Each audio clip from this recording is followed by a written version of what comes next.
उस रात खाली घर में जब किसी अनजान आदमी ने बेहद हल्की आवाज में मेरा बचपन का नाम लिया, उसी पल मुझे समझ आ गया कि मैं किसी साधारण डर में नहीं फंसा हूँ। मैं तब 16 साल का था। गर्मियों का वीकेंड था और माता पिता बाहर गए हुए थे। मैं ऊपर अपने कमरे में हेडफोन लगाकर गेम खेल रहा था। तभी मुझे लगा जैसे कोई बाहर बात कर रहा हो। पहले सोचा मोबाइल में कुछ चल गया होगा, लेकिन सब बंद था। हेडफोन उतारते ही साफ हुआ कि आवाज खिड़की के बाहर से आ रही है। बारिश हो रही थी, शब्द समझ नहीं आ रहे थे, बस एक आदमी की आवाज थी। जैसे ही मैं खिड़की के पास गया, आवाज बंद हो गई। रात के करीब 9 बज चुके थे। दिल बेचैन हो गया। मैं नीचे गया, घर के चारों ओर देखा, लेकिन कोई नहीं था। वापस कमरे में आकर फिर गेम में लग गया। करीब 1 घंटे बाद अचानक एक साफ आवाज आई। अमित, ये मेरा निकनेम था जो सिर्फ मेरे दोस्त जानते थे, और आवाज पूरी तरह अनजान थी। सबसे डरावनी बात ये कि आवाज घर के अंदर से नीचे से आ रही थी। मैं सन्न रह गया। धीरे से दरवाजा खोला ही था कि वही आवाज फिर आई, बहुत शांत लेकिन रोंगटे खड़े कर देने वाली। अब तय था कि कोई घर में घुस आया है। मैं चुपचाप पीछे हटा और कमरे की पिछली खिड़की से बाहर निकलकर गीले छज्जे पर चढ़ गया।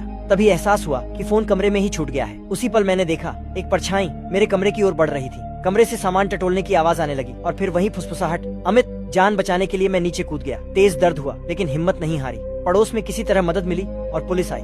आदमी जा चुका था पर मेरी खिड़की पूरी खुली थी। आज भी सोचता हूँ, अगर उस रात 1 सेकंड की भी देर हो जाती तो शायद मैं ये कहानी कभी सुना ही नहीं पाता।